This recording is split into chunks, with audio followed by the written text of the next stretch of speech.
Hi guys, today మీకు story చెప్పాలనుకుంటున్నాను. ఈ స్టోరీ ఎలా ఉందో విని కామెంట్ చేయండి. అయితే ఒక నగరంలో రాజు అనే ఒక వ్యక్తి ఉండేవాడు. అతనికి ఒక కొడుకు. అతని కొడుకు డ్రాయింగ్ అంటే చాలా ఇష్టం. ఆ డ్రాయింగ్ చాలా ఇష్టం కాబట్టి తను ఏం చేస్తాడంటే చిన్నప్పటి నుంచి బొమ్మలు గీస్తూ ఉండేవాడు. ఈ బొమ్మ గీసి ఆ బొమ్మ గీసి రకరకాల బొమ్మలు గీస్తూ ఉండేవాడు. గీసి వాళ్ళ డాడీ చూపిస్తూ ఉండేవాడు. డాడీ ఈ బొమ్మ ఎలా ఉంది, బాగుందా బాగోలేదని అడుగుతూ ఉండేవాడు. వాళ్ళ డాడీ తన కొడుకు కాబట్టి ఎంతో ప్రేమతో చాలా బాగా గీస్తున్నావు, చాలా బాగా వేస్తున్నావు అని చెప్పేవాడు. అయితే ఈ రాజు పెద్దవుతూ డ్రాయింగ్ అంటే తనకు చాలా ఇష్టం. అయితే ఏం చేశాడంటే, నాన్నగారు నేను డ్రాయింగ్ నేర్చుకుంటానని వాళ్ళ నాన్నగారికి చెప్పడంతో వాళ్ళ నాన్నగారు పట్నంలో ఒక మంచి గురూజీ గారి దగ్గర తీసుకెళ్ళి, గురువుగారు మా అబ్బాయికి డ్రాయింగ్ నేర్పించనని ఒక దాంట్లో చేర్చాడు. అయితే గురువుగారి దగ్గర మనోడు 3 సంవత్సరాలు ఎంతో కష్టపడి డ్రాయింగ్ నేర్చుకుంటాడు. ఎంతో కష్టపడి వాళ్ళ ఊరికి కూడా డ్రాయింగ్ నేర్చుకునేదాకా ఎంతైనా ఇబ్బంది పడి అక్కడే ఉండి డ్రాయింగ్ నేర్చుకోవడం చేస్తాడు. చేసి ఏం జరిగిద్దంటే, ఒకరోజు వాళ్ళు ఊరు వెళ్ళాల్సిన సమయం వచ్చింది. అయితే తన బట్టలో బ్యాగ్ మొత్తం సర్దుకొని గురువుగారి దగ్గర నుంచి గురువుగారికి వీడ్కోలు చెప్పి అక్కడి నుంచి వాళ్ళ ఊరు వస్తాడు. వాళ్ళ ఊరు వచ్చి, నేను 3 సంవత్సరాల నుంచి డ్రాయింగ్ నేర్చుకున్నాను, నేను ఒక డ్రాయింగ్ వేస్తాను, అది ఎలా ఉందో మా ఊరోళ్ళని అడిగి తెలుసుకుందామని అనుకుంటాడు మనుషులు. అయితే ఒక 7 రోజులు కష్టపడి, రాత్రి పగల్లో కష్టపడి ఒక మంచి వాళ్ళ పల్లెటూరు డ్రాయింగ్ని, వాళ్ళ ఊరు డ్రాయింగ్ గీసి ఆ డ్రాయింగ్ ఏం చేస్తాడంటే, శనివారం రాత్రి ఇక్కడ మన ఊర్లో అరుగులు ఉంటాయి కదా, అరుగుల్లో చెట్లు ఉంటాయి కదా, అరుగు కాడ చెట్లు, వేప చెట్లు అలాంటివి, లేకపోతే మరి చెట్లు ఉంటాయి కదా, ఆ చెట్టు కింద పెట్టి ఒక బోర్డు పెట్టి ఆ బోర్డుకి ఇతను గీసిన డ్రాయింగ్ అతికించి అక్కడ కొన్ని స్కెచ్ పెన్నులు పెట్టి దాని కింద ఒక స్లిప్ రాస్తాడు. ఆ స్లిప్ ఏంటంటే, దీంట్లో ఉన్న తప్పుల్ని ఇంటూ మార్క్ కొట్టండి అని ఒక స్లిప్ రాసి అక్కడ పెట్టి శనివారం నైట్ ఇంటికి వచ్చేస్తాడు. ఆదివారం అందరికీ సెలవులే కాబట్టి ఆ మర్రి చెట్టు కిందకి అందరూ వస్తూ ఉంటారు అరుగు దగ్గరికి. అందరూ వచ్చి డ్రాయింగ్ ఎవరు వేశారు, పలానా వాళ్ళు కొరికేశాడా చూద్దాం బాగుంది అని అనుకుని చూసుకుంటూ అక్కడ ఉన్న స్లిప్ని చదువుతారు. ఏమని చదువుతారు, దీంట్లో ఉన్న తప్పుల్ని ఇంటూ మార్క్ చేయండి అని చెప్తాడు. అనేసరికి అది అందరూ చూసి వాళ్ళు ఇవ్వాల్సిన రిజల్ట్ ఇచ్చేస్తారు. అయితే మనోడు అనుకుంటాడు, నేను అలా శనివారం రాత్రి ఒక డ్రాయింగ్ గీశాను కదా, ఆ డ్రాయింగ్ చూద్దాం సోమవారం వెళ్ళని సోమవారం మార్నింగ్ వచ్చేస్తాడు ఆ డ్రాయింగ్ నిట్టడానికి. అయితే వచ్చి చూసేసరికి ఏం జరిగిద్దంటే, ఆ డ్రాయింగ్ నిండా ఇంటూ మార్కులే ఉంటాయి.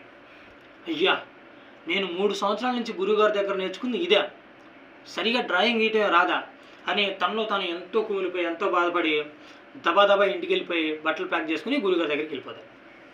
గురువుగారి దగ్గరికి వెళ్ళి జరిగిన విషయం చెబుతాడు. గురువుగారి దగ్గరికి వెళ్ళి, అయ్యా నేను ఇలా మీ దగ్గర 3 సంవత్సరాల నుంచి నేర్చుకున్నాను, ఇలానే మా ఊరు వెళ్ళాను, సో అని చెప్తాడు. సో అని చెప్పి చివరిలో ఏం చేసి వచ్చావా, ఏం రాసావు అక్కడ అని అడిగితే గురువుగారికి ఈ విధంగా చెప్తాడు, ఈ డ్రాయింగ్లో ఉన్న తప్పులు ఇంటూ మార్కులు కొట్టండి అని చెప్తాడు. అని నేను రాసి వచ్చానండి అని చెప్తాడు. అయితే గురువుగారు, ఈ డ్రాయింగ్ నువ్వు మళ్ళీ గీయగలవా అని అంటాడు.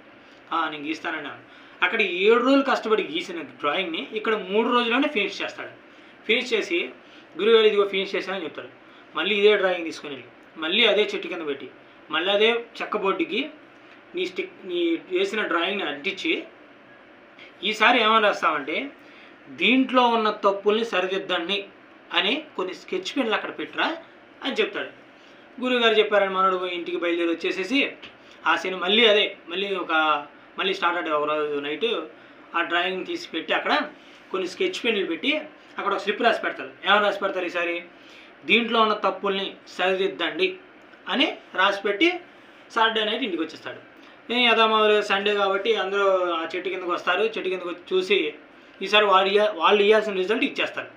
ఇచ్చేసి మనోడు ఏం చేస్తాడంటే, నా రిజల్ట్ ఎలా ఉందో చూద్దామని మండే మార్నింగ్ వెళ్తాడు.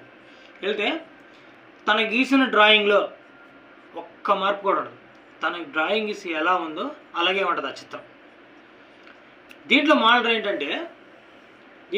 ఏంటంటే జీవితంలో మన తప్పుల్ని ఎత్తి చూపించేవారు తప్ప ఆ తప్పులు సరిదిద్దే వాళ్ళు ఎవ్వరూ ఉండరు.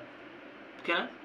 మనం తెలుసుకోవాల్సిన నీతి ఏంటంటే, దీంట్లో మన తప్పుల్ని ఎవరైనా సరే ఏలెత్తి చూపించేవాళ్ళు తప్పితే కానీ ఆ తప్పు ఇది నాన్న, ఇది సరి చేసుకో, సరిదిద్దుకో అని చెప్పేవాళ్ళు జీవితంలో ఎవరు ఉండరు. మన జీవితంలో గుర్తుపెట్టుకోవాల్సింది ఒకటే, మనకు మనమే బిల్డ్ చేసుకోవాలి, మనకు మనమే బిల్డ్ అయ్యేలా తయారవ్వాలి. మనల్ని మనమే ఒక ఉలి శ్రావంలాగా ఎలా చెప్పుకుంటామో అలాగే మన మైండ్లో ఉన్న థాట్స్ను కూడా మనం అలా షార్ప్నెస్గా చేసుకుంటూ జీవితాన్ని ముందుకు సాగించాలి.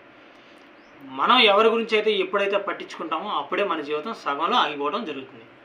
దీన్ని బట్టి మనం ఏం నేర్చుకోవాలంటే, మన చుట్టుపక్కల ఉన్న వాళ్ళు ఎప్పుడైనా సరే మన తప్పుల్ని ఎత్తి చూపించే వాళ్ళు తప్పితే కానీ మన తప్పుల్ని సరిదిద్దే వాళ్ళు ఎవ్వరూ ఉండరు. ఒక్కటి చెప్తా, గుర్తుపెట్టుకో మిత్రమా, నీ కళను చేరుకునే ప్రయత్నంలో అది నిన్ను కన్నీళ్లు పెట్టిస్తుంది, నీ కడుపు మాడుస్తుంది. కానీ అదే కళను నువ్వు చేరుకున్నాక నీ కన్నీళ్లను ఆపుతుంది, నీ కడుపు నింపుతుంది. తన కోసం ఏడ్చిన నిన్ను ఓదారుస్తుంది, పస్తులను నీకు పరమాన్నం పెడుతుంది. కానీ నువ్వు చేయాల్సిందల్లా ఒకటే, నీ కళ కోసం నువ్వు పోరాడమే.